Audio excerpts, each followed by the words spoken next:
Yeah. Oh, it is, okay.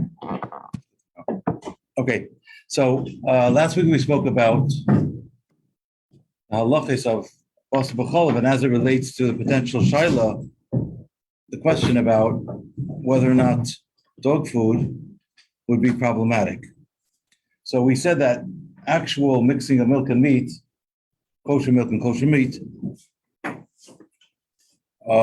is forbidden from the Torah, and we're not allowed to also have benefit from it. So it's a very strict prohibition.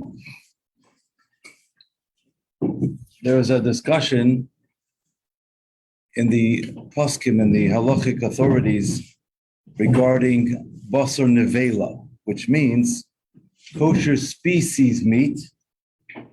For example, let's say a cow that was not shechted, it was not slaughtered in a ritual prescribed manner. So it's a kosher species animal, but it wasn't shechted properly. Is that also prohibited to mix and cook with milk, etc.? Many opinions say it is also a problem of basa b'cholav and would be problematic. There's an opinion that's lenient about it. So under ordinary circumstances, we would avoid purchasing a product that has kosher species meat, even though it wasn't slaughtered. It's called basar nevela, mixed together with milk. So, for example, we're going to buy our dog food. If it says on it meat and milk, whatever it is in there, it's very possible it could be kosher species meat. Just, of course, not.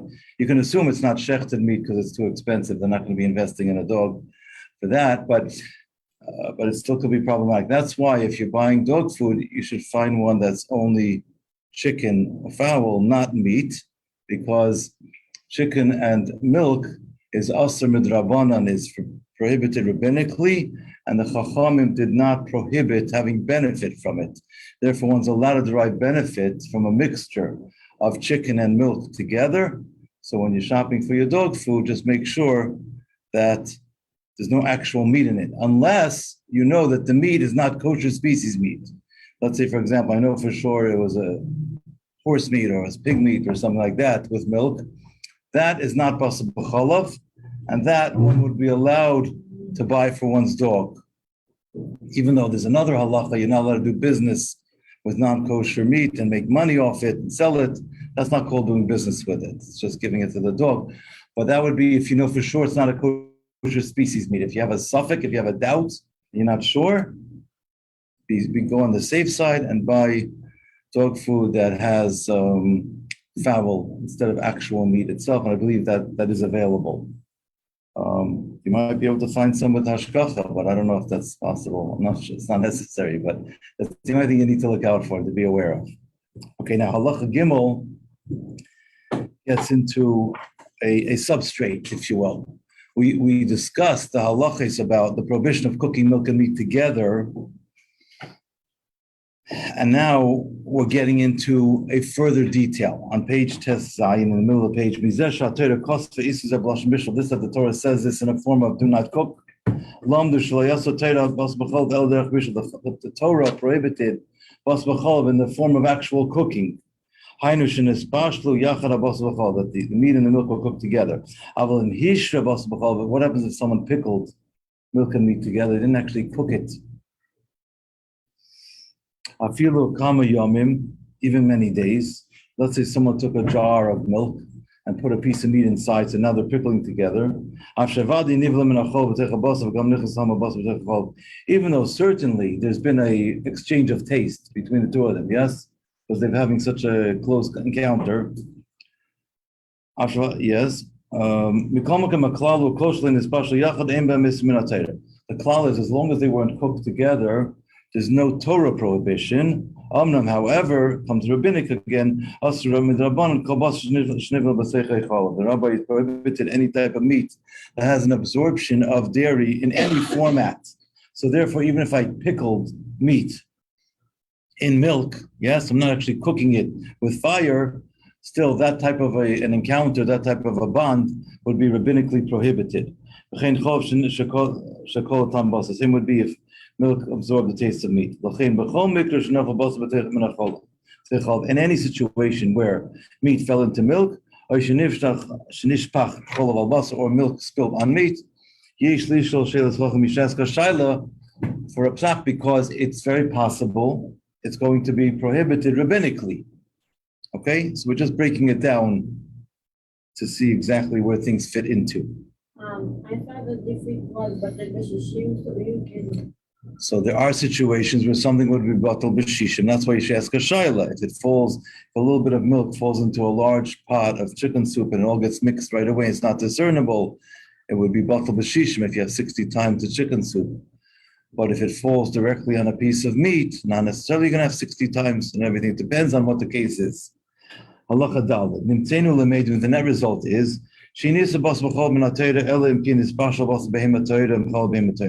the Torah prohibition of bas b'chalav is strictly in a situation where you have kosher meat and kosher milk that have had a very close bond of cooking together. Rabbinically, you're not allowed to also cook chicken or kosher wild meat from an animal, kosher animal with milk as well. It's also prohibited. Similarly, milk from a kosher wild animal with meat. Even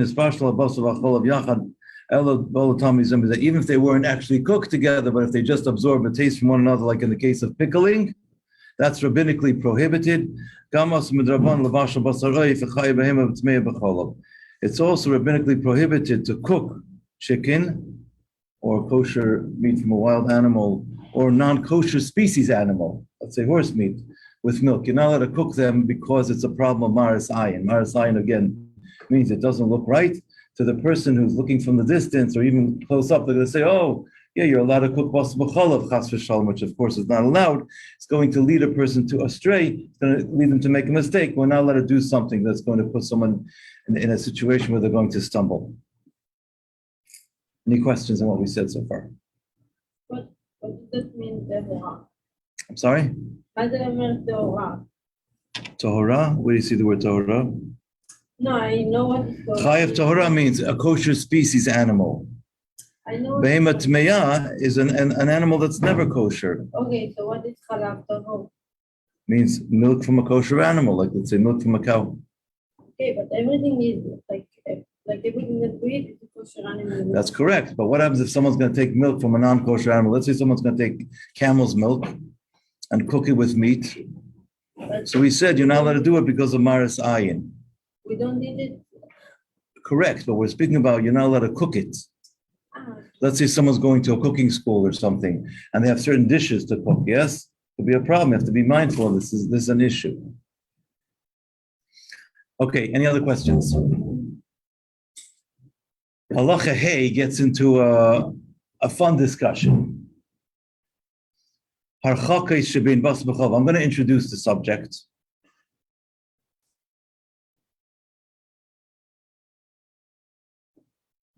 Whenever we have a situation where we're permitted to have a closeness to a certain thing, and then there's a time when it's prohibited to have, the Torah, the Chachamim instituted certain harchakas, certain levels of safeguarding, if you will. We need to be extra cautious. You know, it's like the caution sign. Be careful. Be mindful. For example, before Pesach, yes, we eat chametz all the time, right? We probably had chametz this morning. It's not Pesach, but on chametz, on Pesach itself, chametz is nisur kodesh. It's prohibited midoraisa.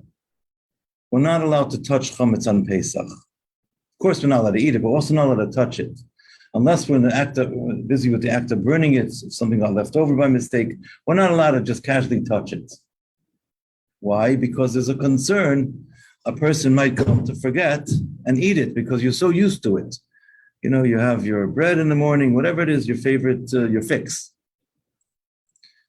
But it's, on the other hand, when it comes to non-kosher meat,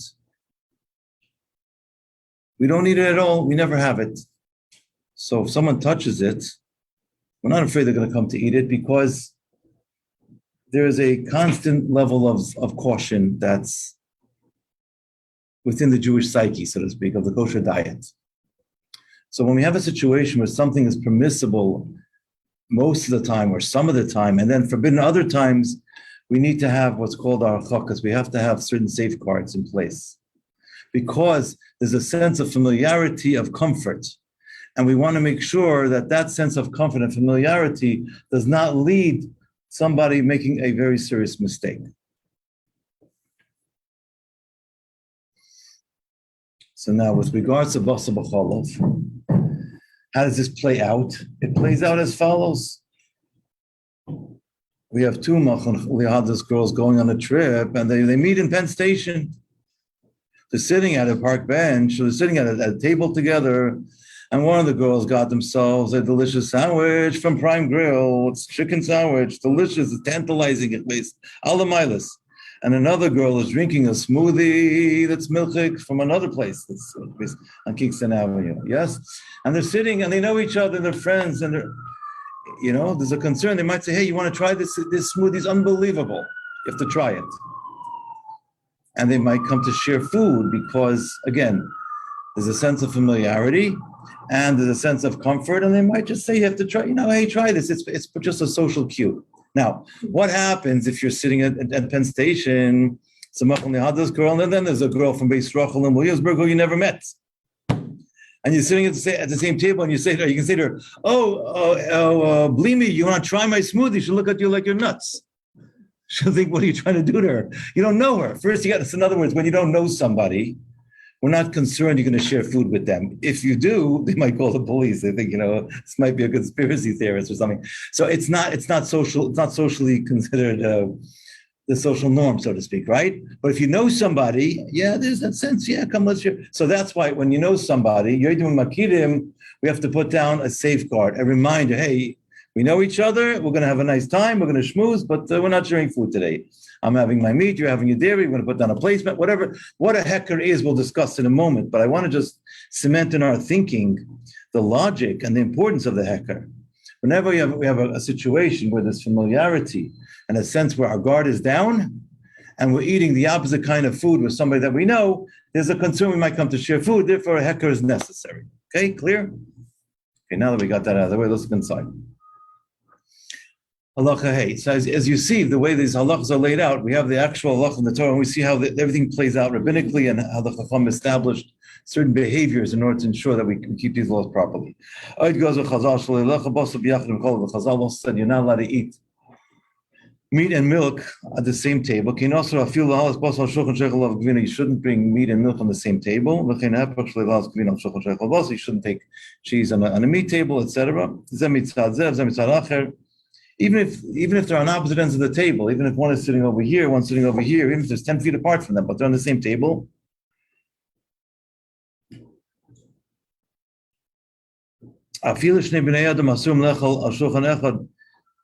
Two people are now allowed to eat on the same table. This one's having meat, this one's having dairy. If they know each other. Doesn't mean that they're best friends. They don't have to be BFFs. Even if they just know each other, it's enough of a concern. The Chazal were concerned. Maybe one's going to just sample. Just try this. It's delicious. You might sample food from your friend. And come to eat it. To stumbling and the prohibition of eating basar and b'cholov together. However, if you don't know the girl from Beis Rachel in Williamsburg, we're not worried they're going to offer her a piece of your dairy Danish when she's having a chicken sandwich because she'll look at you like something is wrong. You don't even know her yet. But now what about those that know each other? So there are ways in which we can circumvent this concern. We can address the concern. How do you address the concern? They're allowed to eat at the same table. They put some sort of a siman and a hecker between them. Now, what qualifies as a siman and a hecker? He's going to give some examples. If everyone's using a separate type of placemat, one girl has a blue placemat for the dairy food, for the smoothie, and another girl has a red placemat for her fleshik dishes, right? So fleshik food that she's eating, and there's separate colors, and etc. So okay, so we have a reminder, a visual reminder. As long as those colors are designated for the respective kind, right? The red is going to be for the meat, and the blue will be for the dairy. Or another thing that could qualify as a siman, if I put something down on the table that's not ordinarily on the table, to the exclusion of, for example, a napkin holder. A napkin holder is on the table normally, right? Because when you eat, you need napkins. But let's say, for example, we put a pushka. This pushka between us. A pushka is not something that has to necessarily be on the kitchen table. Right, it's not something that's part of the, I would say the serving procedure, right? The procedures of actually setting up. Which reminds me of something funny, by the way. When I was a kid, when I set the table, yes, I don't know. I'm not even sure what the etiquette is that the fork goes on the left. I know that I use the fork on the right. So whenever I set the table when I was a kid, the fork went on the right. And then I was always told the fork goes on the left. It didn't matter. I'm setting the table, the fork goes on the right. That's when you use it first. Okay. He puts the like, for example, this pushka, or something that's, now it has to have a little bit of height to it. If it's a flat piece of paper, again, you're not going to see it. So the post can say at least an inch high. Yeah, so this is obviously over an inch. It qualifies. So would our stapler qualify? Also over an inch high. Yes? Okay, good. This probably would not qualify because it's not an inch high. Okay. But because by having this siman, this heker, we're going to remember, hey, we can't share food now. We can be close, we can be friends, but we're not sharing food because I'm having meat, you're having dairy. Okay. Should also be careful not to drink from the same cup, not to eat from the same bread, because there could be some food remnants on either the bread or the cup the one's drinking from. Now he's going to tell us a further chiddush. Even someone who's having, let's say, chicken. I gave an example of chicken, so we can start with an example of meat. Someone's having a meat sandwich, but even if someone's eating a chicken sandwich, we still have to have these safeguards in place. Even though the prohibition against consuming chicken and milk is rabbinic, and our concern is rabbinic, right? So we have a double rabbinic here, a double rabbinic concern. But still, when the Chachamim established the laws governing chicken and milk, they established them exactly equal to the laws of meat and milk. And therefore, just like by meat and milk, one has to have a siman between two people that know each other, one eating meat, one eating milk. So too, if two people that know each other, one is eating chicken, one is eating milk, one needs to have a full siman in place. Any questions? A siman means a sign, but really it means a heker. A heker, the word heker means, heker is a little bit different than siman. Siman means a sign. A heker means a remembrance, to be makir, to remind somebody of something. The idea is that it should catch the eye and it should be something that's not ordinarily there. Right? If we do something out of the ordinary, we remember there's a reason for that.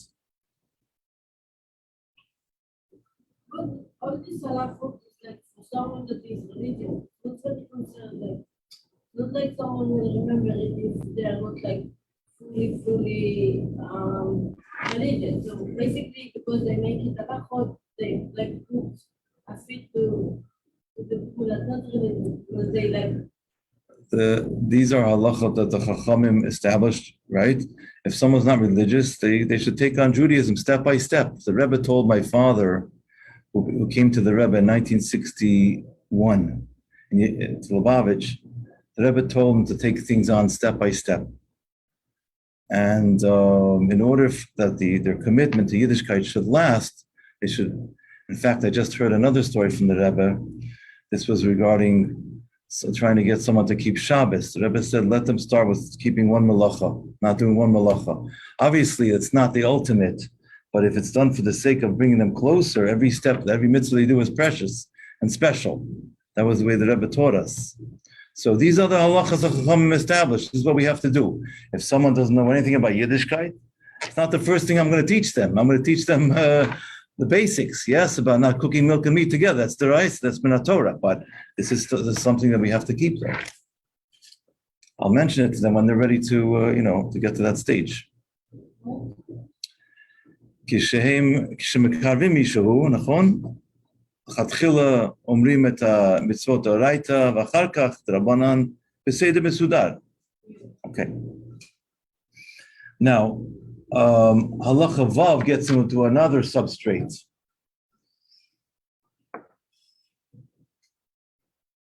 So we already established we're not allowed to eat milk and meat together. We're also not allowed to sit at the same table with somebody that we know, doesn't have to be our BFF, but someone we know that's eating the opposite kind of food without a siman. Okay, we got that straight. Now we're saying a third thing. After eating meat, we don't have dairy until we have a certain prescribed waiting time, which means we're not allowed to have them right after each other. I'm going to share with you a concept in Hasidus. Everything in Nigla, the Torah, and the revealed part of the Torah, has a spiritual Hasidic explanation. And towards the later years of the Rebbe's Nesias, the Sichas were very much, a lot of them were Nigla Sichas. Rebbe would show how something according to Hasidus, yes, the Nigla, the explanation according to Hasidus, why the halacha is like this. So why is it that you're not allowed, that after eating meat, one has to wait a full 6 hours before consuming the dairy? So meat is red, the blood is red, and dairy is white, cholav. So according to Hasidus, cholav goes on the meat of chesed. It's white. And red goes on the meat of gevura. Yes? And the avoid of a person is to take the midas hagvura, to work it through, to digest it, so that you can have, like teferes, you can have beauty. The balance of the two of them is we have beauty. Now, if your person's going to have, after a person consumes meat, since begashmis, physically, it takes 6 hours for it to digest, as we're going to learn in a moment. If a person's going to consume dairy before the 6 hours are over, then what happens is, not only have you not successfully worked through the gevura to be able to turn it over and elevate it to teferes and the chesed, the chesed is going to get swallowed up into the gevura, which is not the kavana. It's not what we're trying to do. So it disturbs, I would say, the spiritual goals that we have in place, so to speak. That's just a snippet, a concept. Okay.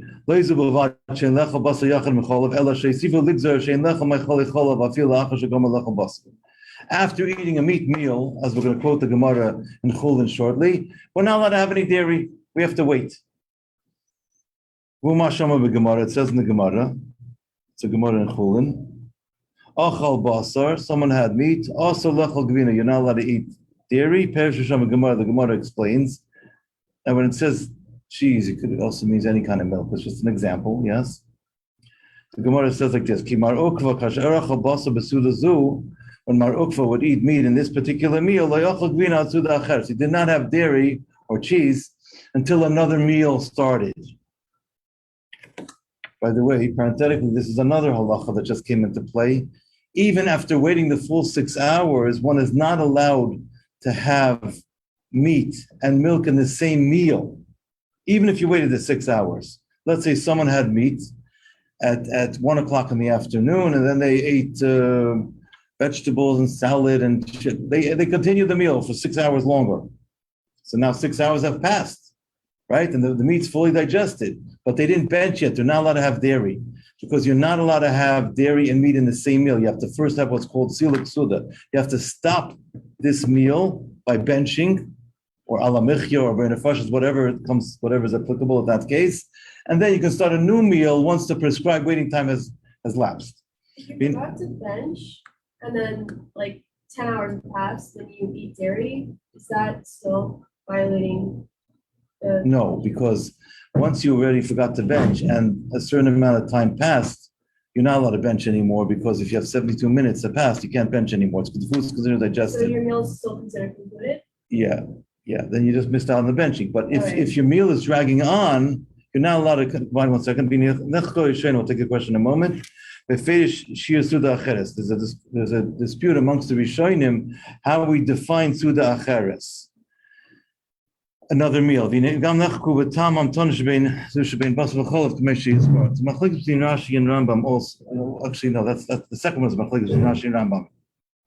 Let me just explain this and I'll take your question. The Gemara says, Mar Ukva, when he had a meat meal, he did not have cheese until Suda Acheres, until another meal came by. There's two ways to interpret that. The lenient way to interpret that is there's no real, the Gemara is not actually mentioning a waiting time. The Gemara is just saying you're not allowed to have them in the same meal. Yes? Mar Ukva had his meat, and he had to bench, and then he had his dairy. Don't try this at home because we don't follow this opinion. And then the stricter way of saying is no. Ad Suda Acheres means until the prescribed period of time it takes to wait between meals. In those days, in times of Gemara, they used to have a 6-hour waiting period between meals. So Mar Ukva had his meat, and Suda Acheres would mean a full 6 hours have to lapse before he's going to have dairy. Yes? Now, there's a second machlekes here as to why we wait 6 hours. One of the reasons brought down is because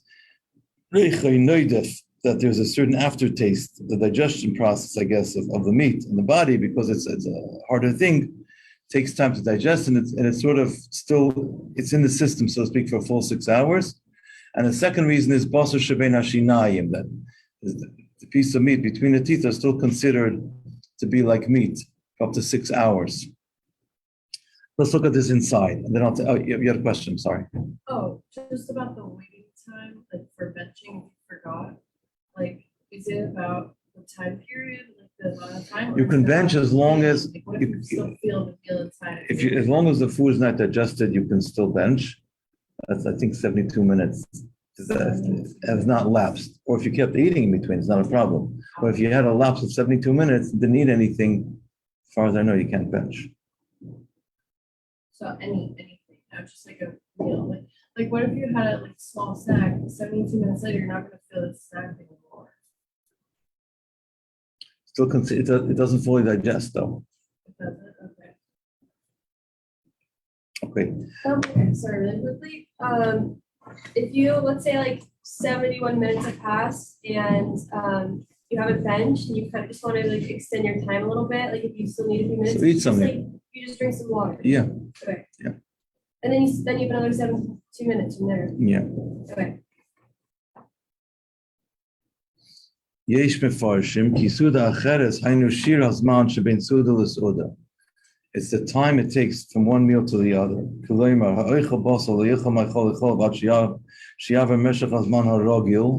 Until the ordinary time period passes, between the afternoon meal and the evening meal. And that is a period of 6 complete hours. There are those that different say no.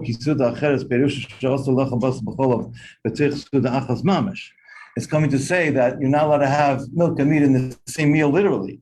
If you've completed your meat meal, you're allowed to have dairy right away. According to this second opinion, which we don't follow, you have to bench. Everyone agrees you have to bench, but we don't follow the leniency, thinking you have to wait. If you didn't actually wash, you just make a very nefashis. This is what we spoke about earlier. That's called siluk or gemar suda. That's completing the meal. There's another, I would say, another habit, another issue that comes into play after eating a meat dish. Before having dairy, one needs to clean one's mouth. You have to both clean one's mouth and clean one's teeth. Now, how does one do that? One can eat, for example, an apple. By chewing, it's going to get through one's teeth. It's going to help flush the teeth. Or drinking some water would rinse one's mouth. Alternatively, you can go brush your teeth and floss them also if you want. But as long as you're eating another part of food that's not sticky by nature, that would serve as an effective cleanser. So peanut butter would not qualify, neither would popcorn. Even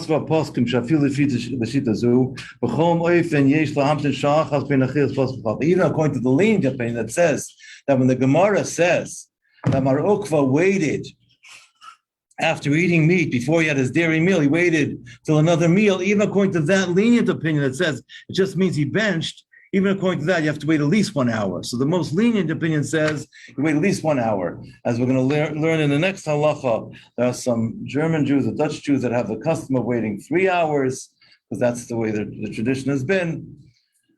If they have such a minhag, they have such a minhag. But if you don't have such a minhag, then al titash teres imecha, because it's a teres shabal peh. It's called teres imecha. This is the tradition we have of waiting the full 6 hours. Halacha ches haminhagim leinyan hamtana bein basar l'chalav. The different customs with regards to the waiting period, the requisite waiting period between basar and chalav. Bnei Sefarad, the Sfarad mechzika lahalacha yishita rishayna. The Sfarad took on lahalacha. This is the first opinion. Sheish lahamtin sheish shoyis, that we have to wait a full 6 hours. That's how the Mechaber, Beis Yosef Paskins, Bnei Ashkenaz, Achazu B'shita Ashniya, Shaddai Lahamtan Rak Atzuda Acheres. The Ashkenaz took on the lenient opinion that's enough to wait until the next meal begins. Omnam, however, caveat, Aminig Lahamtan Sheishois Nispashet Kimat B'chol Tfutzas Yisrael. The custom of waiting the full 6 hours spread forth in all Jewish communities, Afil Eitzel Bnei Ashkenaz, even by the Ashkenazic community, which originally were lenient about it, but now they took on the custom to be stringent and to be strict about it. The poskim say that anybody who has the smell, the fragrance of Torah in them, it's befitting them, it behooves them to wait the full 6 hours. Yes? It's the beauty of Torah. There are places by the German Jews, they never took upon themselves this minhag of waiting the full 6 hours. They're continuing on with the custom of their forefathers to wait 1 hour, some wait 3 hours. But it's enough for them because that's their custom. Aval ben Ashkenaz sheminag avois of lamtam sheishois, but Ashkenaz's minhag is to wait 6 hours. Chalil leishanis min hoga Elias Peretzka. The chas for them to change their minhag and to break forth the gather, to break forth the boundaries. Just 1 second, please. Someone's doing so is violating the principle: do not forsake the Torah of your mother. Why the Torah of your mother? Because this is Torah Shabbat Peh, and this is this tradition. It's called Torah Simecha. And we shouldn't violate. That's the custom. I'll tell you a story, then I'll take your question. Just want to tell a story about the subject. So the net result is that most people have the minhag to wait a full 6 hours after eating meat before having dairy. I want to try to give you the full gamut of customs. So you have some Jews, some Dutch Jews, and some German Jews that have a minhag to wait either 1 hour or 3 hours respectively. If that's the minhag that they had in their communities, all the generations, they could continue with that minhag. But someone does not have a minhag to be lenient, should be strict and wait the full 6 hours. There are some Hasidim, I believe it's the Tzanzer Hasidim, if I'm not mistaken, I might be mistaken. There are some Hasidim that wait 5.5 plus hours, which means into the 6th hour, a little bit more than 5.5 hours. And it's interesting because the Rambam, when he discusses these halachas in Meicholas Asurais, in Sefer Kedusha, the Rambam writes K'moy Sheishois. The Rambam writes a lashon like 6 hours. So he's kind of alluding to this opinion.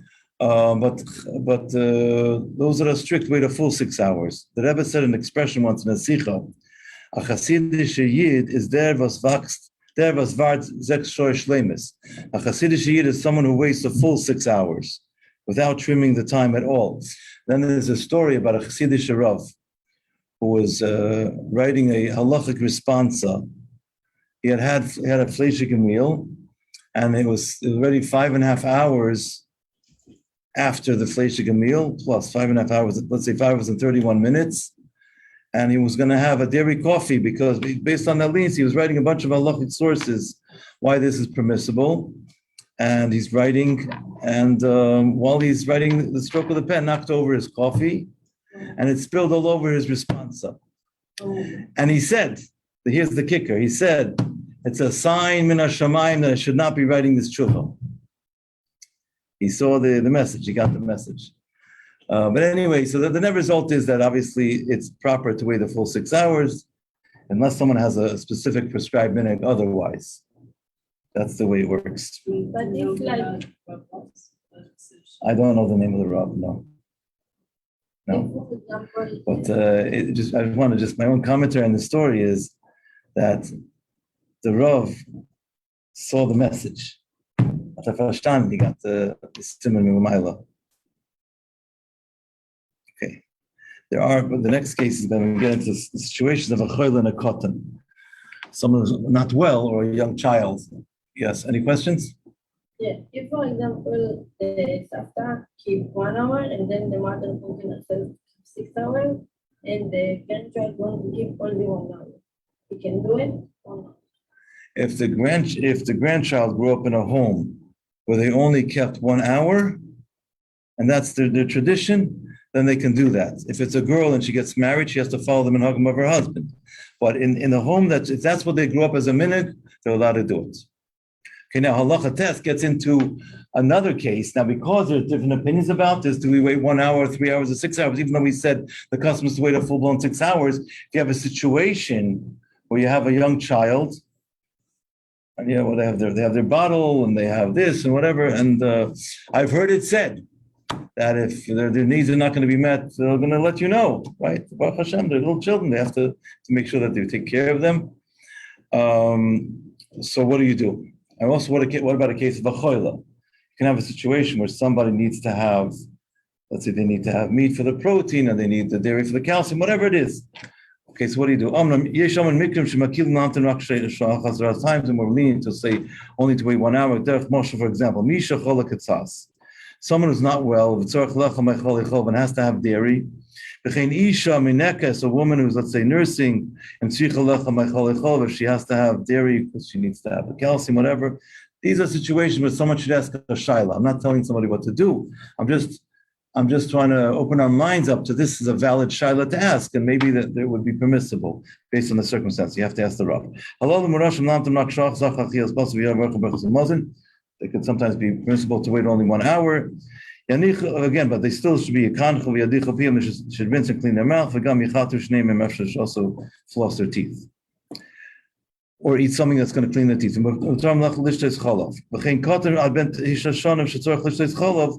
What about a child until 9 years old? They're considered to be lo yagia lechinuch. They didn't yet reach the age of chinuch. Now, actually, really, this depends on the charifas of the child, how sharp the child is. If you have a very, very bright child and they really understand everything by age 7, they should really be strict to it. But depends on the child. Everyone is a little bit different, a different composition. Until 9, technically, one could be lenient if there's a strong case of need. Or if they don't want anything else. It's enough for them to wait an hour with kinua chadacha. So now he's going to give us a way of how to scale it. A child under the age of 3 does not have to wait after eating meat. We never give them meat and milk together, but they don't have to have a waiting period. If they really need to have dairy within an hour of having their meat, of course not together, give them something, whatever, to rinse their mouth between is better if possible, and that's enough. Once they already reach the age of 3, try to educate them with a sense of time. We're waiting 1 hour before having dairy, after meat. And try to add like an hour or 2 hours every year, so that by the time they reach the age of 6, they will wait a full 6 hours, if possible. But again, it depends on how sharp the child is. You can even stretch it a little bit longer if necessary. Also, what happens if someone made a bracha rishoina? Let's say they have a milk in front of them, or they have ice cream, and they forgot their flesh because they made a bracha shahakol. There's nothing else there to eat. So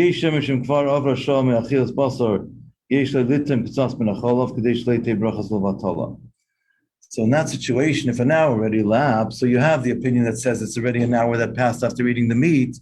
And if they're not going to actually taste the dairy, they're going to make a bracha levatala, right? A bracha in vain, which is another problem. So they should taste a little bit of dairy just so they shouldn't have a bracha latala. Of course, if you have another shackle there that was right in front of you, you could have had in mind, that's even better. But if you have no other choice, if an hour passed, then some say that that's what you should do. Not, you don't. No, you say Baruch Shem Kvein Machosei Le'olam Va'ad. Okay, that is, we're going to stop by Halacha Yud, and now we have another minute too. Any questions on what I said so far? If not, we can tell a little story. No? No questions, okay. I don't really understand when to say or like say like that versus other times. Like if you accidentally make a breath on base, do you always say that? Yeah, you say Baruch Shem Kvein Machosei Le'olam Va'ad. I'm sorry? It's last. We finished the breath. If you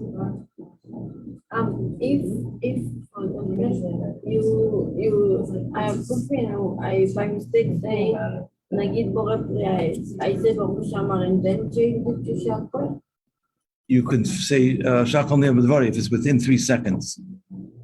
Shalom. Yeah, you can change the bracha. Okay, I just want to share just a quick vart on the shofar, since it's Erev Rosh Hashanah, a few days away.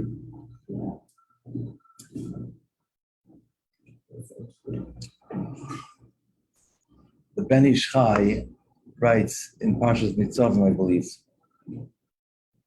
that he has an explanation on the shape of the shofar. And he shows how that corresponds to tshuva. He says the shofar is katzar by the piv, it's small by the mouthpiece, and it's wide where the sound emanates from. He says that is symbolic of if a person lives their life in such a way that whatever goes into their mouth, which refers to their dvarim hagashmim, their physical material possessions, the food that we eat and the things that we have, if that's small in terms of relative importance, but what's really ultimately important is what we do with the gashmias. Yes? The gashmias is not there for itself, it's there for us to elevate it and to create the kol ruchni, the spiritual voice, the spiritual sounds, meaning the spirituality, the David Tachtoinim.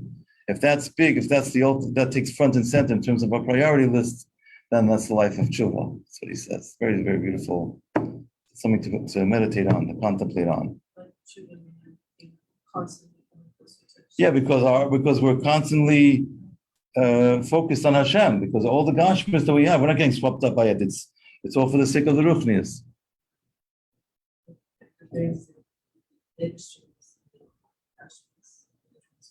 Yeah. One other quick story. I don't know what year it happened in, but I heard that it happened. I spoke to an older chassid. I met Shlomo Kalbach when I was a bacher, and he told us a story that he was taking the subway and he met a young man who was a Jewish fellow who was planning to marry a non-Jewish girl. And he said, you have to come to the Rebbe. And somehow, I didn't verify the story, and I know I'm being recorded, so I'm not sure. But I remember I did put pieces together, and I asked an older chassid if it ever happened, and somehow he brought him to the Rebbe, and this person went under the Rebbe's talis by Tkiyas, and he married a Jewish woman afterwards. So the way Shlomo tells the story is like, what he saw, I don't know, but it changed him for life. That's what I heard. Anyway, everyone should have a kasiva chasimoteva, a good kiven shtiyar.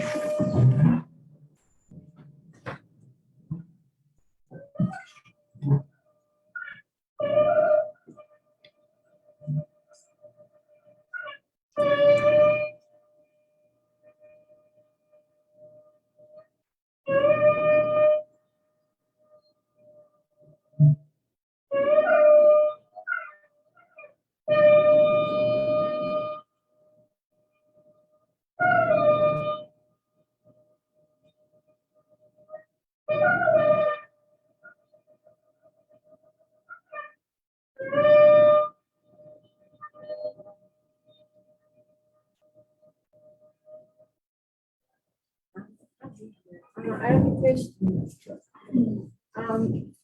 What is the Idrava? What's what? the Halacha to give advice Advice for what? for a friend. Friend? For any advice. If you know how to help somebody, it's Havas Yisrael, help someone with No, advice. but I know that there is like you cannot say like there is three things that you need to say for an advice. I just don't remember what it is. I learned. I can't do both. I can't do someone, so it's fine, what's the process of one? I don't know. So they have to share, maybe you can someone share about it. I'm sure. Sorry. That's maybe a suggestion. I don't know. She only comes at a certain point, right?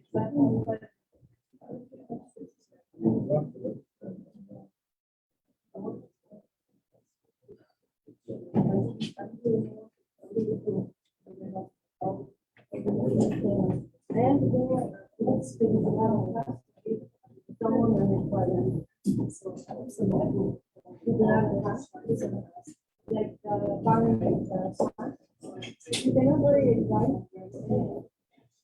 You need like to give advice, you need to have to do some. What is that? Do you want to do? You can give any advice. You can give advice to a friend. For example, if a friend contacts you about the thing, you cannot give her advice because you want to give. You need to give like some kind of knowledge. I need to check. I don't know. I didn't that's not so interesting. That's so interesting. That never that. I will check. I'm gonna love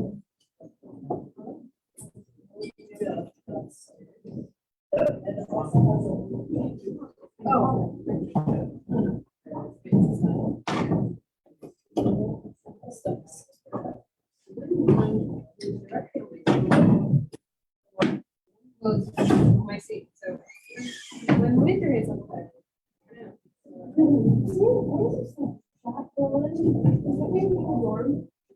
What's it called? girls in the house. Okay, Amy, that's probably this house. Yes, that's. I'm out of staff. All the time. Yeah, and without staff. You did so that you can talk without listening to them. Makes sense. So many good sense. Yeah. I love that. I want to know how many lots of Like 5 years. yes, we got 50 years. True. Do I need to pin our dorm chat because I keep missing things? And how do you pin a chat? You like that. From the name screen, yeah, the other way. Yeah, there you go. No, pass. Oh, okay, go. Whoa, Should probably- Should probably pin the left link this also. Yeah. Rebbe's daughters, what are all these chats for? I've been. What is the Rebbe's daughters? 578. No idea. And then what is this Buckley Hut? This is the school chat. That's school, that one that we can't post, only This the Rebbe's daughters. that's how we dorm. And what is dorm 5, 7, and 4? And that's the, I'm so confused. Why are there so many chats? Last year I was on the work out. I wanted to know about all the fun stuff. This time, no, they didn't put me up. So if there's like a paint night or something fun. Okay. Of course.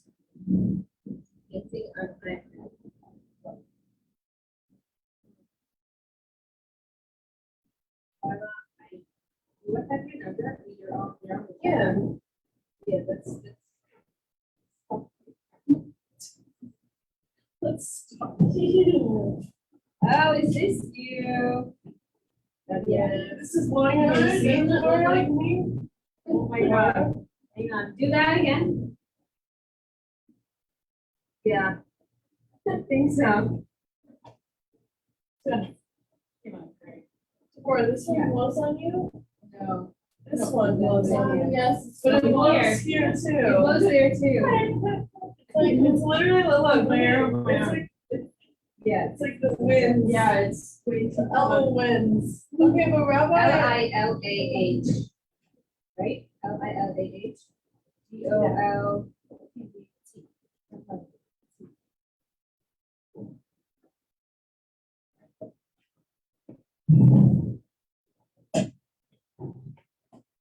What if we just point it like Nice picture. to the sky? Yeah.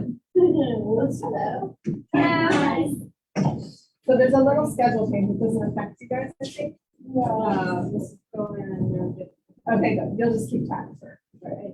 Thank you, I got your message, totally fine. Yeah, I was like, I wasn't computing that I could just put the Zoom on without putting it on Facebook, but I can tell you to do that. It's like, For all the people. There is one teacher that doesn't like to be put on, so I just expect of that. course, yeah, definitely, okay, yes. Yeah, and then can you get somebody for, no, one of the, no. But can you get somebody from level one to do level one? Yeah, I was working on it, okay, figure out that, we think we have, some, okay. Yeah. Somebody keeps asking me. Over and over again, I'm like, I'm not in charge, I'm not in charge. Oh, I'm not in the charge. Zoom Yeah, for class one, Yeah. one. I think it has to be directed. Yeah. Interesting. so like, Yeah. I Yeah, keep yeah, trying to there you go. explain it to Good, them. okay, if it's easier, if you wanna have them be in touch with me, okay, you can tell them to be in touch. And they'll know it's me, I like me, that's good, because I don't remind you. How's it going besides that? So, okay, good, yeah. And then I'm also helping the teachers with attendance. I'm also helping them with. Thank you, I noticed that, I was gonna ask, are you like, your seasons to you working that? Yeah. Yeah, they're well, you could ask if they want to learn how to do it, like, I don't know, a lot of them are used to not doing it, but. Yeah. If they want, like, then they. but sometimes, We should all have a tutorial on how to do it, and then whoever's here can just do it. I'll give them personal lessons. Yeah. Happy to help. Yeah. Do it. Great. And then maybe one more thing is at the end of the day, if to like maybe plug in the iPads, Yeah. if you remember to do that. Is there That makes sense a to charge it. charger over there now? There is, I just plugged it in. Okay. Then maybe that could charge, that only Yeah. charge for the day, right? Like Yeah. charge it overnight. Yeah, maybe. we could do And they don't it have to be between charged. breaks Oh, so I can too. see it's also on now. I mean, it's fine.